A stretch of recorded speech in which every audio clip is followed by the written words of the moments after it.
para ponerla por obra. Pues Señor, harto estás de oidores olvidadizos, y es necesario que entre tu pueblo haya hacedores de tu palabra. Seas tu Padre bueno a través de este momento.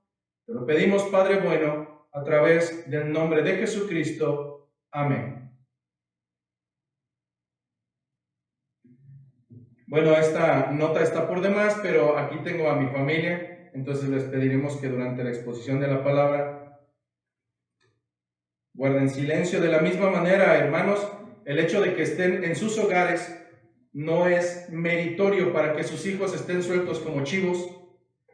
No es válido que durante la predicación, aun cuando sea a la distancia, le restemos valor a la predicación de lo que del Señor mana, y por el contrario, hermanos, que lo hagamos todo reverentemente, lo hagamos con agrado y lo hagamos en orden. Por tanto, vayamos a nuestras escrituras, recordando que hicimos una pausa de 2 domingos, pero el día de hoy estaremos retomando nuevamente el libro de Mateo, capítulo número 17, versículo 22 a versículo 27.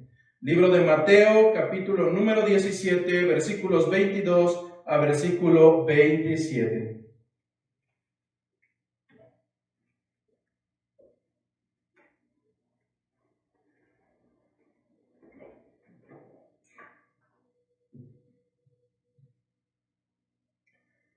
Dicen las Escrituras en esta mañana: estando ellos en Galilea, Jesús les dijo: el Hijo del Hombre será entregado en manos de hombres, y le matarán, mas el tercer día resucitará. Y ellos se entristecieron en gran manera.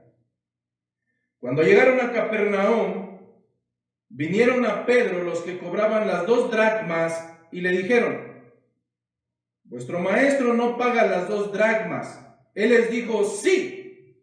Y al entrar él en casa, Jesús le habló primero diciendo: ¿qué te parece, Simón? Los reyes de la tierra, ¿de quiénes cobran los tributos o los impuestos? ¿De sus hijos o de los extraños? Pedro le respondió: de los extraños. Jesús le dijo: luego, los hijos están exentos. Sin embargo, para no ofenderles, ve al mar y echa el anzuelo, y el primer pez que saques, tómalo, y al abrirle la boca hallarás un estatero. Tómalo y dáselo por mí y por ti. Esta es palabra de nuestro Señor. En esta mañana, si bien las Escrituras estaremos abarcando desde el versículo 22 hasta el versículo 27, es importante hacer anticipadamente la aseveración de que mayormente y prácticamente en su totalidad nos estaremos enfocando desde el versículo 24 al 27, por una sencilla razón, y esta tiene que ver con el hecho de que con anterioridad Jesucristo ya había mencionado acerca de lo que le sería necesario ir a hacer a Galilea. Versículos anteriores, nosotros recordaremos que en el mismo libro de Mateo, Jesucristo mismo era la segunda ocasión en la cual anticipaba no solamente su muerte, sino también su resurrección. Solamente que a diferencia de el primer momento en que fue sumamente subjetivo y que hablaba acerca de que al Hijo de Dios le sería necesario estar como lo estuvo Jonás en la boca del pez durante 3 días y después de esto salir, en una segunda ocasión dijo que sería necesario ir a Jerusalén, ser echado por los ancianos de Jerusalén y a causa de ellos ser muerto y después resucitar. La diferencia que vemos en esta tercera ocasión en el libro de Mateo capítulo 17 versículos 22 y 23 sonaría un tanto repetitiva. Sin embargo, las Escrituras nos denotan que aún en esta tercera ocasión, siendo la tercera ocasión en que Jesucristo les daba a conocer acerca de su muerte, acerca de su resurrección, aún con ello nos dicen las Escrituras que los discípulos se entristecieron en gran manera. Y es que usualmente cuando no comprendemos el sentido de la muerte nos llevará a esta situación. Al no comprender cómo darán las cosas y la seguridad de una resurrección, en ocasiones como seres humanos nos lleva a la tristeza el no comprender el concepto de la vida eterna.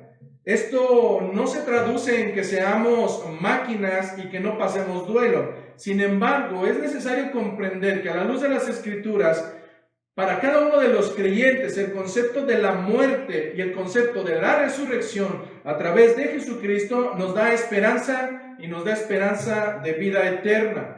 Por tanto, nuestros hermanos que se han adelantado en el camino, no es que se hayan perdido. Ciertamente el corazón duele cuando alguno de ellos parte, al igual que los discípulos con Jesucristo. Pero el duelo pasará rápido, el duelo pasará muy pronto, bajo la certeza, bajo la convicción de que nuestro Señor vive, y porque Él vive, nosotros viviremos en el tiempo futuro. En este sentido, pudiéramos categorizar que para los discípulos de Jesucristo aún no había una comprensión total de la resurrección para vida eterna. Ellos pensaban acerca de ello como la promesa que estaba en las Escrituras, mas sin embargo aún no era una realidad en la vida de los creyentes. Pero donde realmente quiero centrarme el día de hoy es en los versículos 24 al 27. Y quiero anticipar, usualmente cuando preparamos una predicación en esta iglesia local, buscamos referencia, una vez que he preparado el sermón, buscamos referencia de otros hermanos, y lamentablemente esta cita bíblica, lamentablemente este segmento de las Escrituras usualmente se usa para cuestiones monetarias. Hablando acerca de los impuestos para el templo, lastimosamente tengo que confesar que encontré no uno, sino varios sermones de personas que lo utilizan para sacar ventaja económica de los congregantes y exprimirles hasta el último centavo, mayormente los lobos rapaces del Evangelio de la Prosperidad, que al final de sus días tendrán que pagar sus cuentas y rendir juicio delante del Señor. Y por cuanto no quiero pasar por la misma situación, trataré de pedir al Señor, y lo he pedido así, que la exposición no sea centrada en cuestiones monetarias, no porque sean incorrectas, porque las Escrituras nos hablarán acerca de los beneficios económicos, acerca de las ofrendas. Sin embargo, trataré de que el tema no sea centrado ahí. La primera parte de esta exposición vendrá cargada de un alto porcentaje de elementos conceptuales, contextuales, que a su vez nos darán un entendimiento a qué se refiere las Escrituras el día de hoy. Esto con la intención también de que en algún momento no saquemos textos fuera de contexto, como lo hacen algunos al mencionar la parábola de los talentos y piensan que se trata acerca de mis ventajas de showman, y no es así. Por tanto, para evitar doctrinas fuera de lugar, vayamos a las Escrituras en el primer segmento, versículo 24, que nos dice así: cuando llegaron a Capernaum, vinieron a Pedro los que cobraban los 2 dracmas. La primera parte que me parece necesaria dejar clara es a qué se refiere con que llegaron a Capernaum. ¿Qué es Capernaum? Cuando nosotros buscamos acerca del pequeño poblado, es un pueblo que se traduce como el pueblo de Nahum o Capernaum, haciendo referencia a uno de los profetas menores del Antiguo Testamento, y el cual nació en esta misma región a donde Jesucristo se encontraba en este momento llegando después de un amplio tiempo de estar ausente, y donde ciertamente fue centrado la mayor parte de su ministerio. Entonces, Capernaum es un poblado pesquero, el cual se encuentra ubicado en Galilea, en Israel, y curiosamente se encuentra situado a las orillas del mar de Galilea, también que hemos conocido en otras citas bíblicas como el mar de Tiberíades, como el mar de Galilea, como el lago de Genesaret o como el lago de Kineret, para que cuando usualmente encuentres estos conceptos no pienses que sean distintos lagos, nos estamos refiriendo al mismo lugar geográfico. De hecho, actualmente Galilea es conocida por los cristianos como la ciudad de Jesucristo.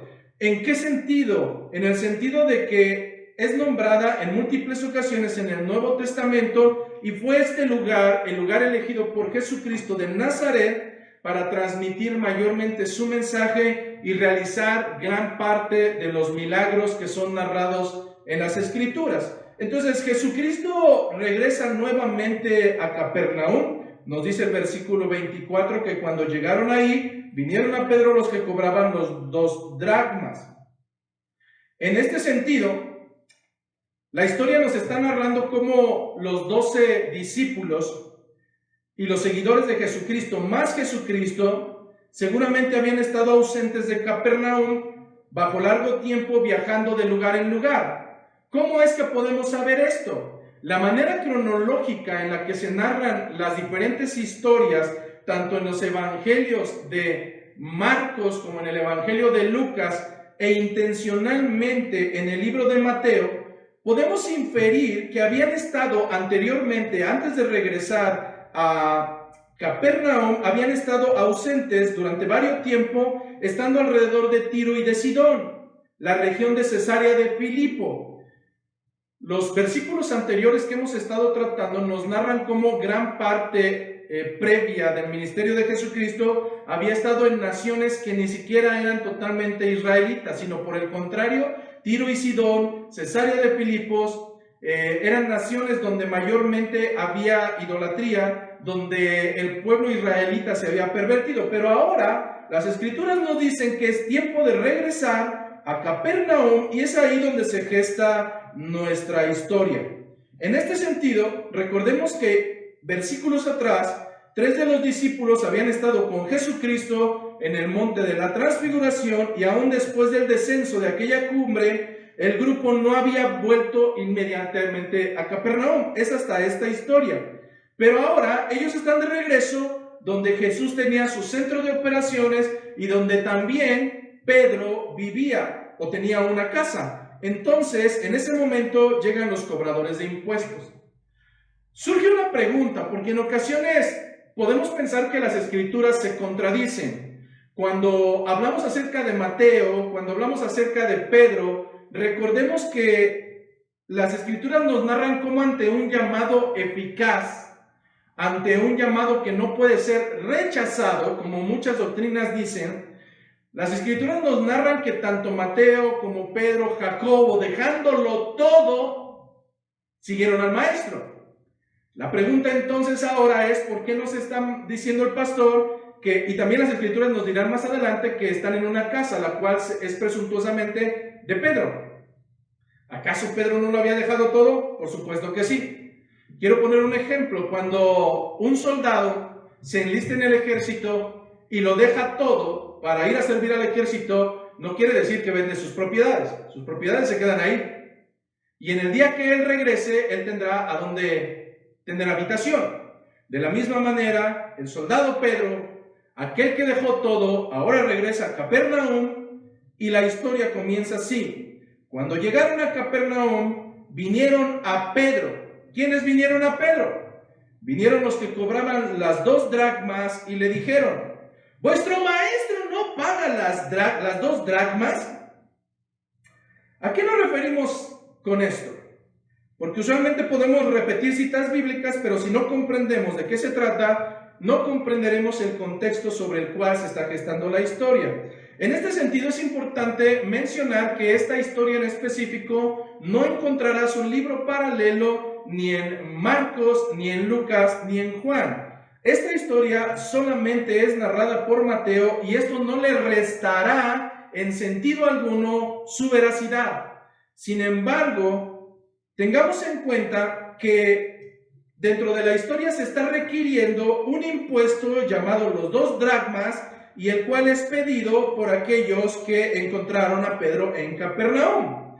Y en este sentido, nuestra mente pudiera divagar y pensar que este impuesto era dado o solicitado por los romanos. Sin embargo, no es así. Un primer punto que debemos de tener en cuenta es que este impuesto era requerido no por los romanos, sino por los mismos hebreos. Las 2 dracmas era un impuesto requerido por los hebreos y era un impuesto fijado desde el tiempo de Moisés. Por tanto, era un requerimiento por parte de Dios. ¿A qué se referían estos 2 dracmas o este impuesto? El impuesto de los 2 dracmas tenía que ver con el dinero de la redención. Anótalo bien. El impuesto de las 2 dracmas estaba referido al dinero requerido por el precio del rescate de la redención por su alma. Este impuesto era requerido y tenía que ser dado por todo israelita de 20 años o más, y cada israelita de 20 años o más debería de pagar por orden del Señor este impuesto que se usaba para la manutención del templo. Entonces, por un lado, es necesario que entendamos que el dar, el ofrendar, el poner de el dinero que nos pertenece, que al final le pertenece al Señor, es una ordenanza que es bíblica y que tiene desde tiempos indefinidos. Ahora, en este sentido, las ordenanzas del Señor tenían un fin muy claro, y específicamente hablando acerca de las 2 dracmas o el dinero por el precio del rescate de la redención, estaba enfocado muy claramente para la manutención del templo de reunión. Vamos a nuestros textos bíblicos para poder encontrar fundamento bíblico y que puedas ver referido dónde encontramos esta ordenanza. Vayamos al libro de Éxodo, capítulo 30, versículo 11 al 14. Éxodo, capítulo 30, versículo 11 a versículo 14.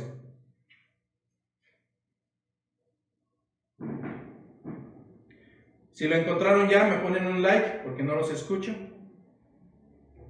Éxodo capítulo 30, versículo 11 al 14, veremos cómo se estableció la ofrenda a Jehová de las 2 dracmas. Dice: habló también Jehová a Moisés diciendo: cuando tomes el número de los hijos de Israel, conforme a la cuenta de ellos, cada uno dará a Jehová el rescate de su persona. Es decir, después de haber sido sacados del cautiverio, Jehová habló a Moisés diciendo que cada uno de los hijos de Israel, conforme a la cuenta de ellos, cada uno daría a Jehová el rescate de su persona. Cuando los cuentes, para que no haya en ellos mortandad cuando los hayas contado. Versículo 13. Esto dará todo aquel que sea contado, medio ciclo, conforme al ciclo del santuario. El ciclo es de 20 geras. La mitad de un ciclo será la ofrenda a Jehová. Todo el que sea contado de 20 años arriba dará la ofrenda a Jehová. Entonces, en este primer segmento vemos cómo las 2 dracmas había sido un impuesto instituido por nuestro mismo Señor. Era requerido para cualquier hebreo que fuera contado dentro del pueblo de más de 20 años.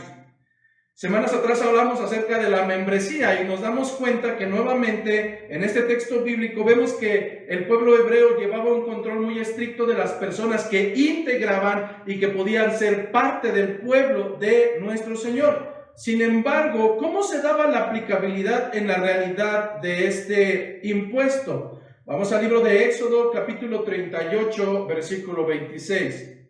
Libro de Éxodo, capítulo 38, versículo 26.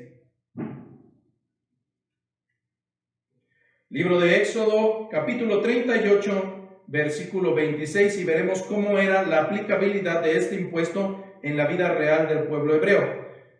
Hablando acerca de este texto, Éxodo 38, 26, 24, vámonos desde el 24 en adelante, se nos habla acerca de los metales usados para el santuario. Dice el versículo 24, todo el oro empleado en la obra, es decir, en la restauración del templo, en toda la obra del santuario, el cual fue oro de la ofrenda, ¿Cuál ofrenda? La ofrenda que era requerida a cada integrante hebreo de más de 20 años y que era contado dentro del censo de Israel. Continúa diciendo, fue 29 talentos y 730 ciclos, según el ciclo del santuario. Versículo 25. Y la plata de los empadronados de la congregación fue 100 talentos y 1775 ciclos, según el ciclo del santuario. Medio ciclo por cabeza, según el ciclo del santuario. A todos los que pasaron por el censo de edad de 20 años arriba, que fueron 603,550. ¿De dónde salía la manutención? ¿De dónde salía la construcción del templo de Dios? ¿De dónde se mantenían los artefactos, los elementos ritualistas para poder llevar a cabo el culto del Señor? De el impuesto de los dracmas, del impuesto de los ciclos que era requerido para cada uno de los integrantes del pueblo hebreo, para cada uno de los mayores de 20 años. Inciso C, ya vimos cuál es el origen de este impuesto. Inciso A, vimos cuál es el origen del impuesto del cual está hablando Mateo. Inciso B, vimos la manera práctica en la cual se lleva a la ejecución la implicación de este impuesto, pero también veremos en el caso C que para el pueblo en ocasiones dar este impuesto pudiera ser el sinónimo de que se usara de una mala manera, pero en cuanto al requerimiento, para el pueblo no era un fastidio, para el pueblo no era un problema el poder dar esta ofrenda, el poder dar este impuesto, tal como pudiera ser en ocasiones para algunos de nosotros, pensando en qué se va a utilizar mi dinero. De seguro, mejor prefiero gastármelo en cosas importantes para mí. A final de cuentas es cuestión de conciencia. Pero lo que veremos a continuación, si lo vas buscando, Segunda de Crónicas 24, veremos que al menos este tema para el pueblo no era una causa de fastidio, sino por el contrario, era una causa de gozo. Segunda de Crónicas, capítulo 24, versículo 1 a versículo 10. Segunda de Crónicas, capítulo 24, versículo 1 a versículo 10. Dicen las Escrituras, de 7 años era Joás cuando comenzó a reinar, y 40 años reinó en Jerusalén. El nombre de su madre fue Sibia de Beerseba. E hizo Joás lo recto ante los ojos de Jehová todos los días de Joiada el sacerdote. Primer característica, nos está hablando del rey Joás y nos está hablando de que durante toda su vida hizo lo recto delante de Jehová. Y Joiada tomó para él 2 mujeres y engendró hijos e hijas. Después de esto aconteció que Joás decidió restaurar la casa de Jehová y reunió a los sacerdotes y los levitas y les dijo: salid por las ciudades de Judá y recoger dinero de todo Israel para que cada año sea reparada la casa de vuestro Dios. Y vosotros poned diligencia en el asunto. Pero los levitas no pusieron diligencia. Por lo cual el rey llamó al sumo sacerdote Joiada y le dijo: ¿por qué no has procurado que los levitas traigan de Judá y de Jerusalén la ofrenda que Moisés, siervo de Jehová, impuso a la congregación de Israel para el tabernáculo de testimonio? Porque la impía Atalía y sus hijos habían destruido la casa de Dios y además habían gastado en los ídolos todas las cosas consagradas de la casa de Jehová. Versículo 8. Mandó pues el rey que hiciesen un arca, la cual pusieron fuera a la puerta de la casa de Jehová, e hicieron pregonar en Judá y en Jerusalén que trajesen a Jehová la ofrenda que Moisés, siervo de Dios, había impuesto a Israel en el desierto. Y todos los jefes y todo el pueblo se gozaron y trajeron ofrendas y las echaron en el arca hasta llenarla. ¿Cuál fue la actitud del pueblo de Israel? ¿Cuál fue la actitud de los jefes? ¿Cuál fue la actitud de todo el pueblo cuando se requería el impuesto demandado por Dios para la manutención del templo? Se gozaron y trajeron las ofrendas y las echaron en el arca hasta llenarla. Mucho aprendizaje que tenemos que tomar de esta cita bíblica cuando se llega el tiempo de la ofrenda en la iglesia y no sé, es gravoso. La verdad es que dar soporte al evangelio no debería de ser gravoso, al menos para aquellos que son contados dentro de la membresía del pueblo de Dios. Pero vayamos a la parte contextual. El impuesto que se estaba requiriendo a Mateo equivalía a medio ciclo. Cuando hablamos de medio ciclo, y tal vez algo que hayas notado, es que se nombraron otros tipos de monedas. Y es que debemos de tener en cuenta que en el tiempo de Jesucristo eran diferentes las monedas las que circulaban. Por un lado circulaban las monedas griegas, por un lado circulaban las monedas hebreas, pero por otro lado también circulaba la moneda romana. Para tener un poco de comprensión a que se trata exactamente lo mismo, independientemente del tipo de moneda que se haya mencionado, tengamos en cuenta que el impuesto real equivalía a medio ciclo. Medio ciclo, estamos hablando de una moneda que es totalmente hebrea. Cuando hablamos de medio ciclo, hablamos de una moneda, ya sea de oro o de plata, pero a final de cuentas es una moneda de tipo hebrea. Medio ciclo es igual a la didracma o al doble dracma. Cuando hablamos de el didracma, es decir, 2 dracmas, estamos hablando nuevamente de una moneda hebrea, la cual equivale a medio ciclo.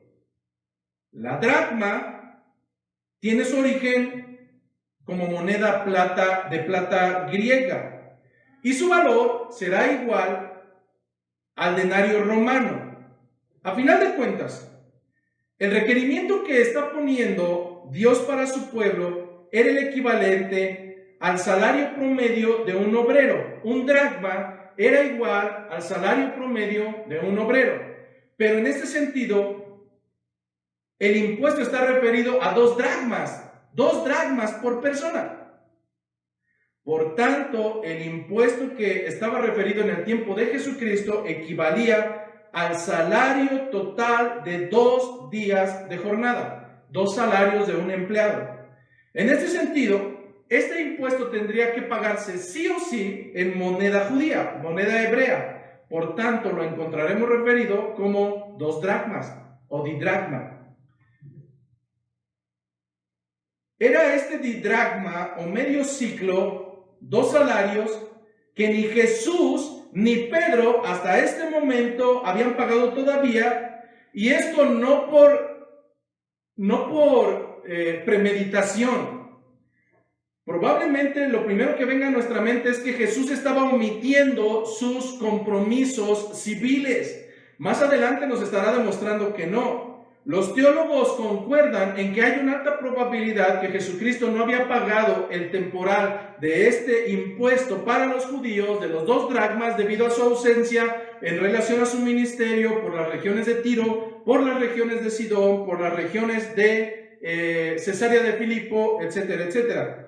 Es entonces cuando llegan a Capernaum, los cobradores de impuesto vienen a Pedro y le piden los 2 dracmas.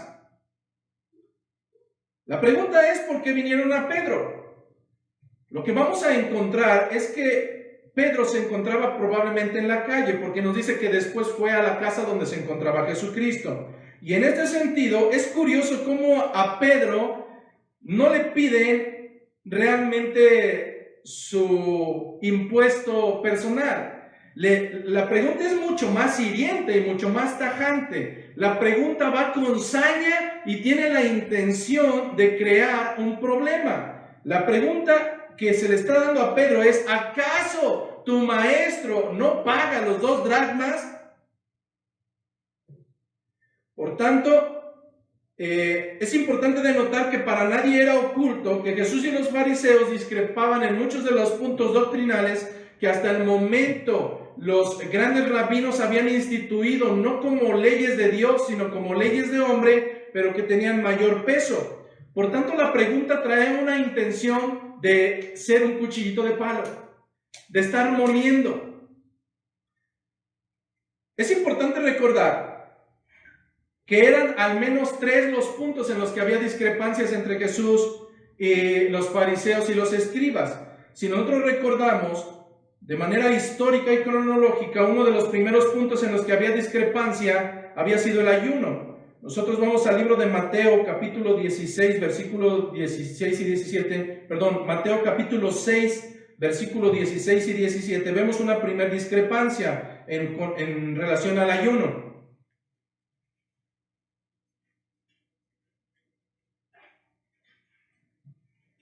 Jesucristo en relación al ayuno había dicho: cuando ayunéis, no seáis austeros como los hipócritas, refiriéndose a los fariseos, porque ellos demudan sus rostros para mostrar a los hombres que ayunan. De cierto os digo que ya tienen su recompensa, pero tú, cuando ayunes, unge tu cabeza y lava tu rostro para no mostrar a los hombres que ayunas, sino a tu Padre que está en lo secreto, y tu Padre que ve en lo secreto te recompensará en público. Entonces, bajo una atenuante previa que Jesucristo había puesto a los fariseos como hipócritas que usaban el ayuno como para poder mostrarse religiosos, seguramente en esta ocasión los fariseos y los cobradores de impuestos del templo hebreo pensarían que Jesucristo tampoco estaría de acuerdo en pagar los 2 dracmas. Pero no fue el único punto en el cual anteriormente Jesucristo había discrepado en relación a los fariseos. Jesucristo también había discrepado en relación a la observancia del día de reposo. Si nosotros vamos al libro de Mateo, capítulo 12, versículo 1 al 8, libro de Mateo, capítulo 12, versículo 1 al 8,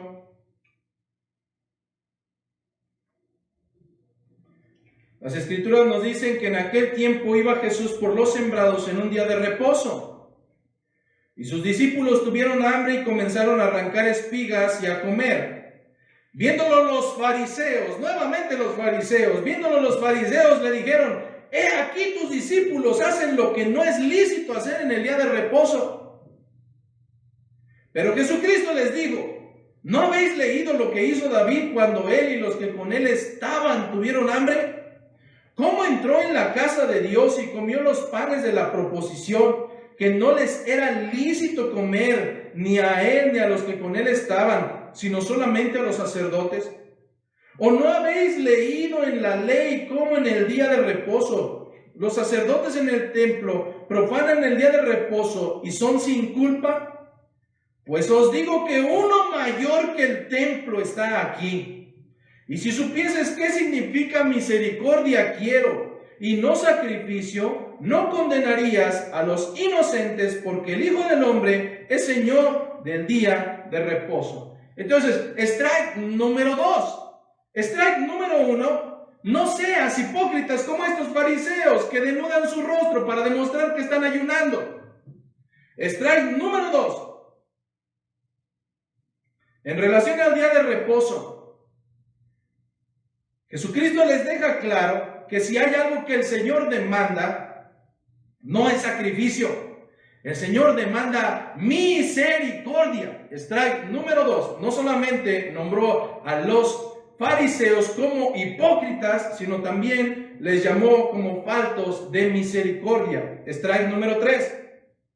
Jesucristo previamente había tenido ya un encontronazo con los fariseos en relación a la manipulación de los alimentos con las manos que ceremonialmente no estaban lavadas. Nosotros recordaremos en el libro de Mateo, capítulo 15, versículo 1, Mateo, capítulo 15, versículo 1, la siguiente cita bíblica. Entonces se acercaron a Jesús ciertos escribas y fariseos de Jerusalén, diciendo: ¿por qué tus discípulos quebrantan la tradición de los ancianos? ¿Por qué no se lavan las manos cuando comen pan? Respondiendo él les dijo: ¿por qué también vosotros quebrantáis el mandamiento de Dios por vuestra tradición? Porque Dios mandó diciendo: honra a tu padre y a tu madre, y el que maldiga al padre o a la madre muera irremisiblemente. Pero vosotros decís: cualquiera que diga a su padre o a su madre, ¿es mi ofrenda a Dios todo aquello con que pudiera ayudarte? Ya no ha de honrar a su padre o a su madre. Así habéis invalidado el mandamiento de Dios por vuestra tradición. Hipócritas, bien profetizó de vosotros Isaías cuando dijo: este pueblo de labios me honra, mas su corazón está lejos de mí, pues en vano me honran enseñando como doctrinas mandamientos de hombres. Y llamando hacia la multitud, les dijo: oíd y entended, no lo que entra en la boca contamina al hombre, mas lo que sale de la boca, esto contamina al hombre. Entonces vemos que en la historia que se nos narra el día de hoy, es muy comprensible que los fariseos, que habían sido maltratados no en una, sino en 2 y más de 3 ocasiones por parte de Jesucristo, llamándolos hipócritas, llamándolos literalmente religiosos, llamándoles aquellos que eran faltos de misericordia, llamándoles aquellos que tenían con los labios un acercamiento con Dios, pero de los cuales su corazón realmente estaba sumamente alejado. Pues probablemente cuando en más de una ocasión te han maltratado con verdad, probablemente la cuarta tengas miedo de acercarte directamente a Él. Y entonces, como cualquier cobarde, los cobradores de los impuestos no se dirigieron directamente con Jesucristo. Optaron por ver a Pedro en las calles y requerirle, además enjuiciándole: ¿acaso tu maestro no paga los 2 dracmas? Es luego entonces que después de estos desacuerdos y otros más, podrían haber pensado que si Jesucristo no estaba de acuerdo en el ayuno tal cual como ellos lo llevaban, si Jesucristo no estaba de acuerdo con las maneras antimisericordiosas que ellos obraban, si Jesucristo no estaba de acuerdo ante una vida sumamente religiosa, pero falta de misericordia, seguramente en esta ocasión estos fariseos, cobradores de impuestos del templo, pensarían por alguna razón que Jesucristo no estaría dispuesto, por no estar de acuerdo en pagar este impuesto que había sido determinado por Dios a través de Moisés. Sin embargo, en el versículo 25 nosotros encontramos una respuesta tajante. ¿Qué fue lo que dijo Pedro? Él dijo: sí, por supuesto que mi maestro paga sus deberes, si lo pudiéramos traducir. Pedro no vaciló ni un solo momento en que Jesucristo, siendo Dios viviente, siendo Dios encarnado, no haría caso omiso de las responsabilidades civiles que le eran atribuidas. Mucho que aprender del Señor en esta mañana. Versículo 25, él dijo: sí. Y al entrar él en casa, es decir, ¿por qué entró a una casa? Porque se encontraba afuera. ¿Quién fue quien recibió la demanda? Jesucristo no, Jesucristo estaba dentro de la casa, Pedro estaba afuera. Él dijo sí, y al entrar él en casa, Jesús le habló primero diciendo: ¿qué te parece, Simón? Los reyes de la tierra, de quienes cobran los tributos o los impuestos, ¿de quiénes cobran los tributos o los impuestos? ¿De sus hijos o de los extranjeros? Jesús mismo comienza a abrir la conversación, y algo hermoso, fastuoso y sorprendente es que Jesucristo ya sabe todo lo que Pedro le iba a decir. Pedro no emite una sola palabra. Jesucristo, por anticipado, se adelanta a Pedro, y no es que Jesucristo tenga un periodo de adivinación. Jesucristo está mostrando un atributo que solamente puede provenir de Dios, y este atributo es que Dios es omnisciente. Dios todo lo sabe. Por tanto, lo que estaba aconteciendo en la demanda de los 2 dracmas del impuesto, aun cuando Jesucristo no estaba presente con Pedro cuando lo demandaron, aun con ello, siendo una divinidad, siendo el Dios encarnado, siendo omnisciente, Jesucristo se adelanta y hace las preguntas necesarias. Pedro le responde: de los extraños. Jesús le dijo, luego los hijos están exentos. Es decir, Estrictamente hablando, Jesucristo no debería de estar bajo la obligación alguna de pagar los impuestos, por una sencilla razón. Jesucristo provenía de Dios, Jesucristo era Dios, Jesucristo es Dios. Si el impuesto está solicitado por el dueño de la familia y Jesucristo es el dueño de la familia, estrictamente hablando, Jesucristo era parte de la casa y los impuestos no eran para los de la casa, los impuestos eran para los extranjeros. En este sentido, los miembros de la familia real usualmente no eran gravados, sino que eran mantenidos por los impuestos de los plebeyos que se pagaban al reino. En sentido estricto de la palabra, Jesucristo no tenía obligación alguna para pagar lo que se estaba requiriendo. En ese sentido, los reyes no imponían tributos a sus propios ciudadanos. Usualmente los reyes recolectaban tributos de las naciones vencidas. ¿Acaso no era Jesús el Hijo de Dios por naturaleza? ¿Acaso no el mismo Jesucristo era el templo viviente, la casa de su Padre? Esto es lo que nos narran tanto Lucas como Juan. Vayamos al libro de Lucas, capítulo 2, versículo 49. Libro de Lucas, capítulo 2, versículo 49. Muchos de nosotros recordamos el texto bíblico de Lucas 2:49, donde se nos narra que Jesucristo se había perdido, pero en realidad, siendo niño, no se había extraviado. Lo que nos dice Lucas capítulo 2, versículo 49 es lo siguiente: entonces Él les dijo, después de que lo encuentran, ¿por qué me buscáis? ¿No sabíais que en los negocios de mi Padre me es necesario estar? ¿En dónde encontraron a Jesucristo? Encontraron en el templo. Por tanto, si el impuesto y el requerimiento era por parte del templo, y si Jesucristo estaba en los negocios de su Padre, Jesucristo no tendría por obviedad la obligación de tener que pagar los 2 dracmas. Juan capítulo 2, versículo 16.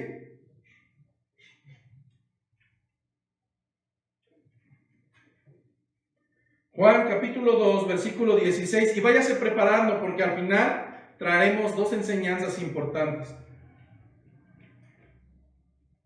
Juan capítulo 2, versículo 16. Vámonos desde el 13. Juan capítulo 2, versículo 13. Estaba cerca la Pascua de los judíos y subió Jesús a Jerusalén. Y halló en el templo a los que vendían bueyes, ovejas y palomas y a los cambistas allí sentados. Y haciendo un azote de cuerdas, echó fuera del templo a todos y las ovejas y los bueyes, y esparció las monedas de los cambistas y volcó las mesas. Y dijo a los que vendían palomas: quitad esto de aquí y no hagáis de la casa de mi Padre casa de mercado. De la casa de mi Padre. Hasta este momento, históricamente, el pueblo de Israel, en el pueblo de Israel, a través de 1500 años de tradición, nadie se había atrevido a llamar a Jehová incluso por su propio nombre.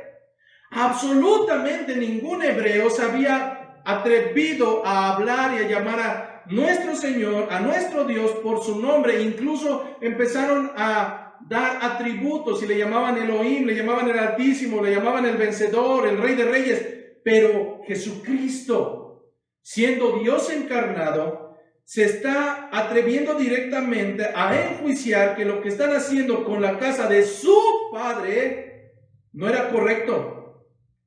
Porque la casa de Dios no es un mercado, la casa de Dios no es un club social, la casa de Dios no es un lugar a donde vengo a perder el tiempo, la casa de Dios no es un lugar a donde vengo a que me soporten. Es la casa de nuestro Padre. Luego entonces, si Jesucristo debería de haber estado exento, tuvo toda la probabilidad de negarse a pagar los 2 dracmas. ¿Qué pasa con Pedro? ¿Acaso Pedro no era uno de los primeros hijos en la adopción del Evangelio?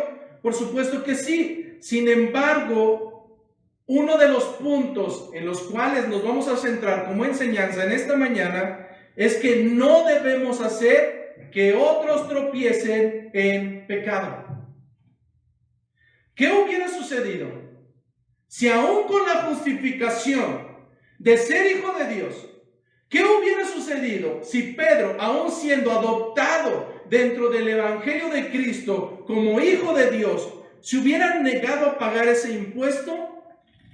Hay una alta probabilidad que esto hubiera sido motivo de tropiezo, pues se hubiera catalogado como falta de interés, falta de estimación hasta el templo, incluso hasta una blasfemia. Tal vez quizás una irreverencia que hubiera merecido muerte al instante. En este sentido, debemos comprender que la actitud de Jesucristo fue diferente. Y aquí es donde comienza nuestro aprendizaje en esta mañana. Porque muchos de nosotros, a veces siendo sumamente bíblicos, omitimos obligaciones civiles, omitimos obligaciones como ciudadanos, omitimos obligaciones por parte de la ley, omitimos obligaciones incluso bíblicas, porque nosotros somos hijos de Dios. Nos estamos poniendo a una altura aún superior a la de Cristo, donde somos capaces de omitir nuestras obligaciones civiles, nuestras obligaciones de salud, nuestras obligaciones como ciudadanos terrenales de esta ciudad, valga la redundancia, teniendo una actitud soberbia y teniendo una actitud suprema por encima de Jesucristo. Jesucristo como Hijo de Dios pudo haberse puesto como tú y como yo a veces nos ponemos, arbitrario, prepotente y decir, yo no lo hago porque yo no quiero, porque nadie me va a obligar. ¿Acaso fue esa la respuesta de Jesucristo? No, absolutamente no. Jesucristo, evitando un tropiezo alrededor suyo, hizo lo siguiente. Dice el versículo número 27. Jesucristo hablando dice, sin embargo, ¿de qué? Versículos anteriores dijo que él no estaría obligado por ser hijo de la casa. Sin embargo, para no ofenderles. ¿Por qué cambió su actitud? ¿Porque tenía la obligación? No. Jesucristo antepuso el amor para los que estaban alrededor y está dejando claro que Él actuó con la intención de no ofenderlos. Sin embargo, para no ofenderles, ve al mar y echa el anzuelo y el primer pez que saques, tómalo y al abrirle la boca hallarás un estatero. Tómalo y dáselo por mí y por ti. ¿Qué fue lo que hizo Jesucristo? Jesucristo manda a Pedro a pescar y le ordena que el primer pez que muerde el anzuelo lo saque porque tendrá en su boca un estatero. ¿Qué es un estatero? Y aquí viene lo maravilloso. Un estatero es una moneda griega, la cual el nombre se toma del sinónimo estatera o balanza. Y curiosamente, esta moneda llamada estatero es equivalente a 4 dracmas.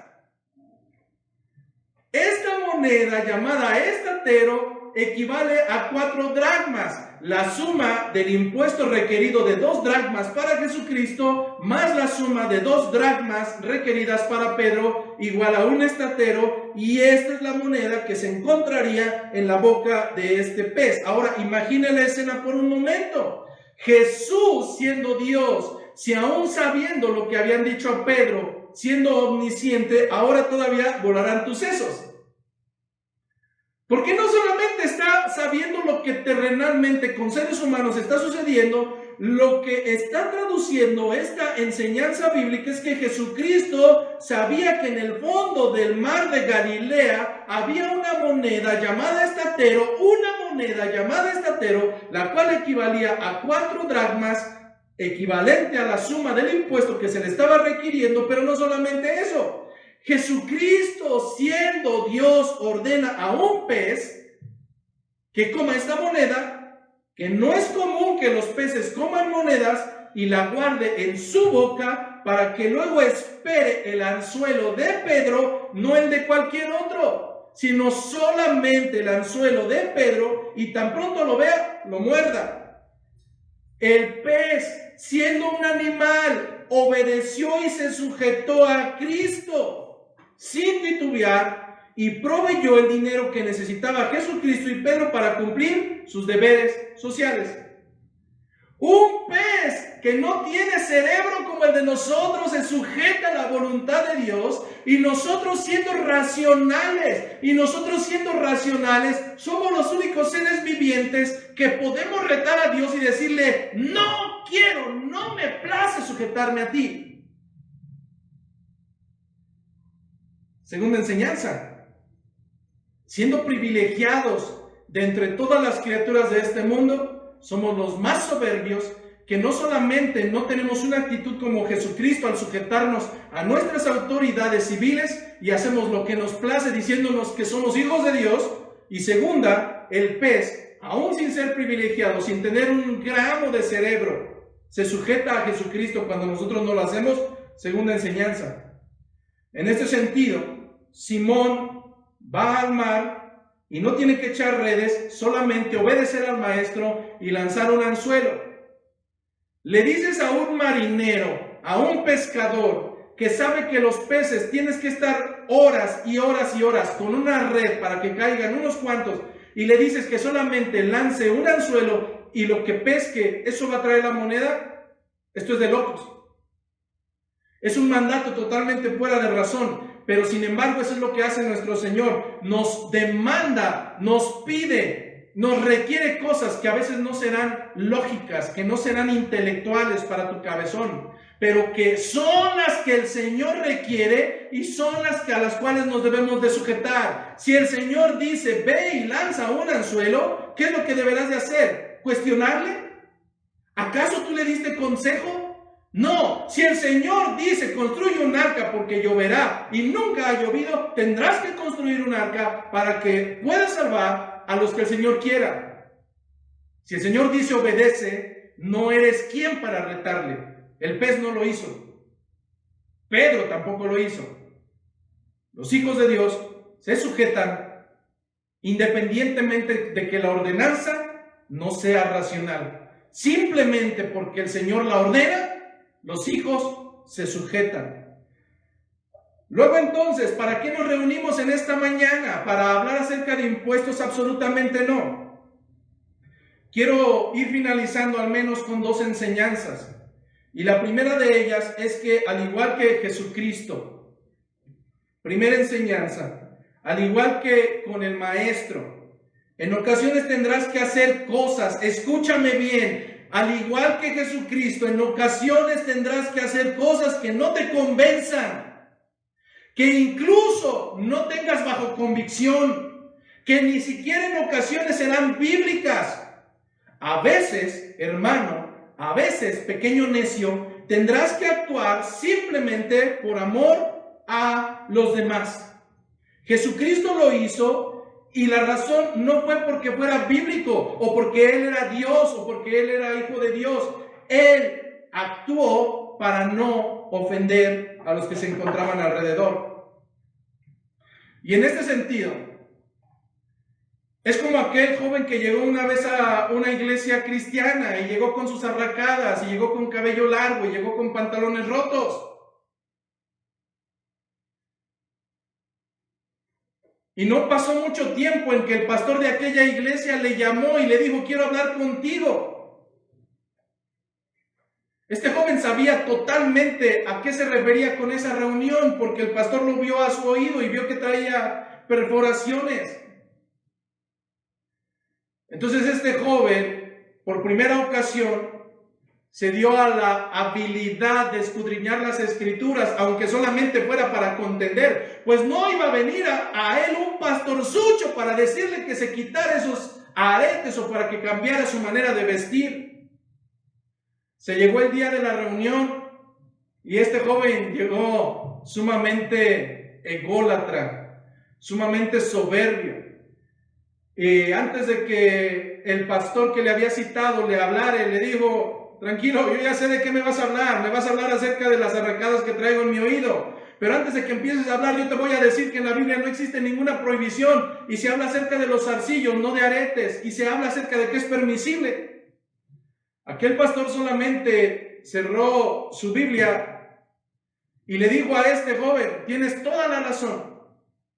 tienes la absoluta razón de que esa manera en la cual estás vistiendo ni siquiera está contemplada en las Escrituras. No hay una prohibición, pero debes de entender que en ocasiones tendrás que hacer cosas para no hacer tropezar a los demás. En ocasiones tendrás que hacer cosas simplemente por amor. A ese joven no le quedó más que quedarse callado. Porque delante del concepto de no hacer tropezar a los demás y hacerlo por amor, no hay ni una sola contrapartida. No hay nada que lo pueda matar. No hay nada que le pueda ganar. Cuando antepones el amor a los demás, ninguno de tus argumentos será válido. Lo que hizo Jesucristo es una muestra de enseñanza de que en ocasiones, sí o sí, en seguimiento y en imitación de Jesucristo, tendrás que hacer cosas que incluso no tendrán un fundamento bíblico, pero tendrás que hacerlo por no hacer tropezar a los demás y tendrás que hacerlo por amor a los demás, aunque no sea bíblico. Cuando se nos habla de hacer las cosas por amor, no es por el amor barato que en ocasiones ustedes mencionan. Ay, es que en esta iglesia no hay amor. No, vayamos al concepto real de amor. Primera enseñanza, en ocasiones tendrás que hacer y sujetarte a ciertas cosas, aun cuando no estés convencido, aun cuando no la quieras, y lo tendrás que hacer por amor y por no hacer tropezar a los demás. ¿De qué tipo de amor nos habla? Del tipo de amor ágape. Para los griegos había 5 tipos de amor, dentro de los cuales había el amor carnal, el amor sexual, el amor entre compañeros, pero hay un amor el cual solamente proviene de Dios y le llamamos el amor ágape, el cual encontramos en 1 Corintios capítulo 13. Vayamos allá. Este es el tipo de amor, 1 Corintios 13, el tipo de amor el cual entenderás que tú no vas primero, irán primero tus hermanos. Este tipo de amor no es el cual buscas lo tuyo, sino que dejas de ser. Es el tipo de amor que dice 1 Corintios 13. Si yo hablase lenguas humanas y angelicales y no tengo amor, vengo a ser como metal que resuena o címbalo que retiñe. Si tuviese profecía y entendiese todos los misterios y toda la ciencia, y si tuviese toda la fe de tal manera que trasladase los montes y no tengo amor, nada soy. Si repartiese todos mis bienes para dar de comer a los pobres, y si entregase mi cuerpo para ser quemado y no tengo amor, de nada me sirve. Ojo, hermanos, para cuando abran su bocota y digan, es que aquí no hay amor, veamos si tú lo tienes. Dice versículo 4, el amor es sufrido, el amor es benigno, el amor no tiene envidia, el amor no es jactancioso, no se envanece, no hace nada indebido, no busca lo suyo.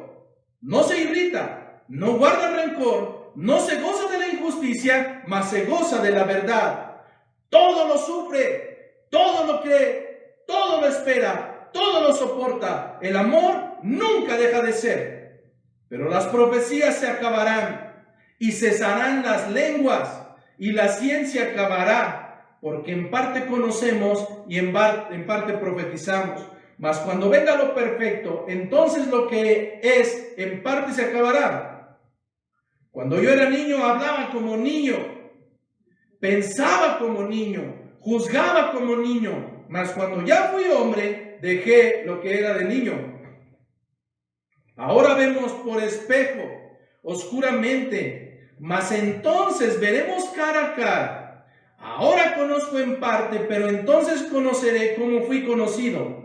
Y ahora permanece la fe, la esperanza y el amor, estos 3, pero el mayor de ellos es el amor.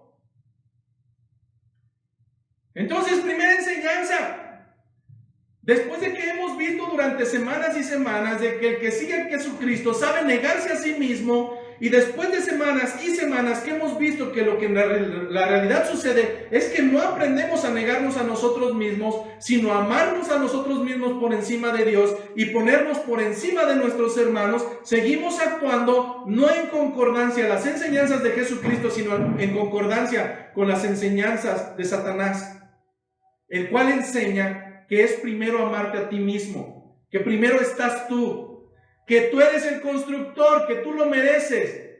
Jesucristo no. Jesucristo fue capaz de cambiar su manera de actuar y de tener una actitud aún con justificación y hacerlo por no hacer tropezar a los demás.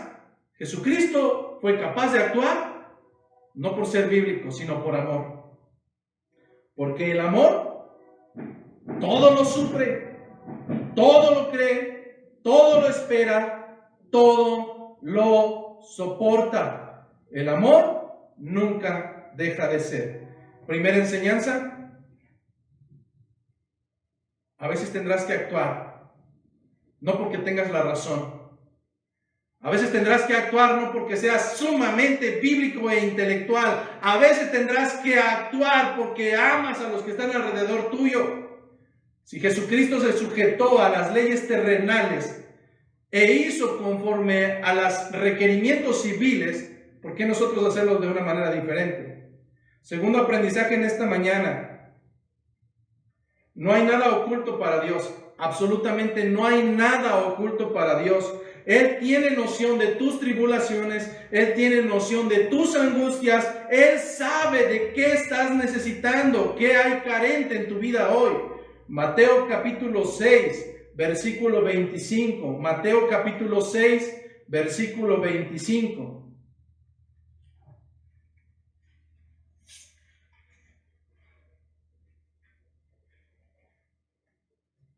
Mateo capítulo 6, versículo 25. Por tanto os digo, no os afanéis por vuestra vida, qué habéis de comer o qué habéis de beber, ni por vuestro cuerpo qué habéis de vestir. ¿No es la vida más que alimento y el cuerpo más que el vestido? Mirad las aves del cielo, que no siembran, ni ciegan, ni recogen en granero, y vuestro Padre Celestial las alimenta. ¿No valéis vosotros mucho más que ellas? ¿Y quién de vosotros podrá, por mucho que se afane, añadir a su estatura un codo? Y por el vestido, ¿por qué os afanáis? Considerad los lirios del campo, cómo crecen. No trabajan ni hilan, pero os digo que ni aun Salomón, con toda su gloria, se vistió así como uno de ellos. Y si la hierba del campo que hoy es y mañana se echa en el horno, Dios lo viste así, ¿no hará mucho más a vosotros, hombres de poca fe?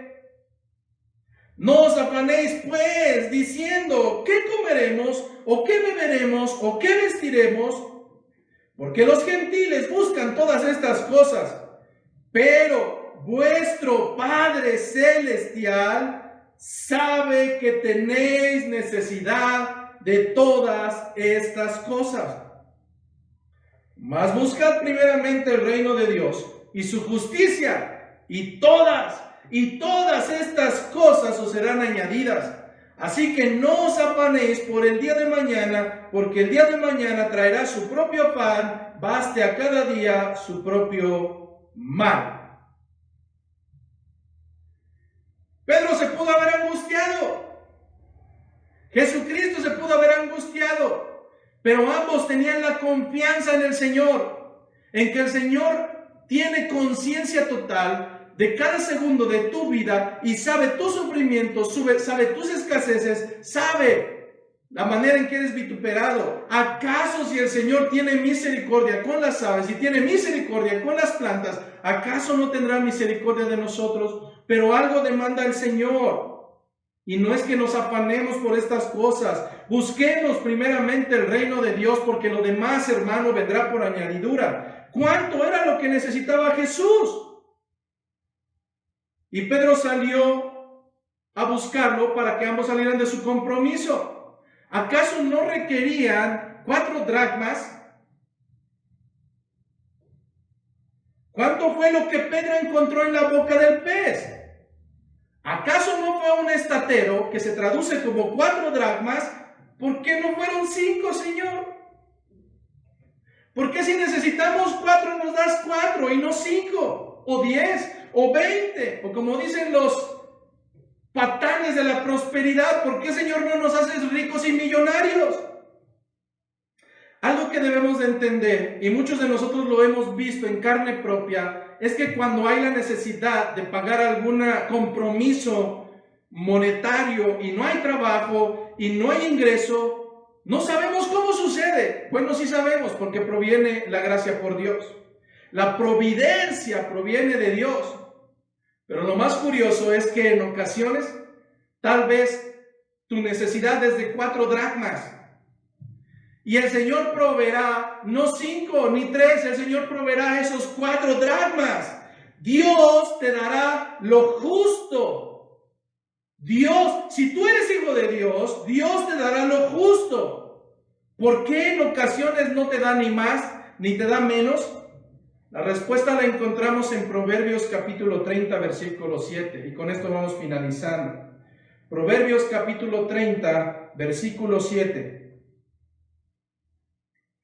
Hermosas palabras. Cada vez que ansíes riqueza y no llegue, recuerda Proverbios 37. Cada vez que la escasez llegue a tu casa, recuerda Proverbios 30, versículo 7 en adelante. Dice el rey Salomón: 2 cosas te he demandado. No me las niegues antes que muera. Vanidad y palabra mentirosa aparta de mí. Pero aquí viene lo interesante. No me des pobreza ni riquezas. ¿Por qué, Señor? ¿Por qué no me vas a dar riquezas? La pobreza lo entiendo, pero las riquezas, bueno, dice, manténme del pan necesario. No sea que me sacie y te niegue y diga, ¿quién es Jehová? O que siendo pobre, hurte y blasfeme el nombre de mi Dios. En ocasiones, hermano, segunda enseñanza, la providencia proviene de Dios, y en ocasiones el Señor permitirá aquello que por un lado no te lleve a blasfemar su nombre, ni a renegar del lugar donde te ha puesto. El Señor jamás te abandonará, y Él sustentará de lo necesario. Porque en ocasiones el hecho de dejarte en necesidad te llevará a tal grado en que blasfemes su nombre. Pero algo te puedo decir hasta el día de hoy, y a la luz de las Escrituras he corroborado que es real. No he visto justo desamparado. No he visto justo desamparado ni su descendencia que mendigue pan. Pero por otro lado, el Señor pediremos que no nos dé riquezas, no sea que nos saciemos y que nos olvidemos de Él y digamos, ¿quién es Jehová? Por tanto, hermanos, la providencia necesaria para que no blasfemes y para que no te olvides del Señor llegará justa y llegará porque la providencia proviene de Dios. Oremos, hermanos.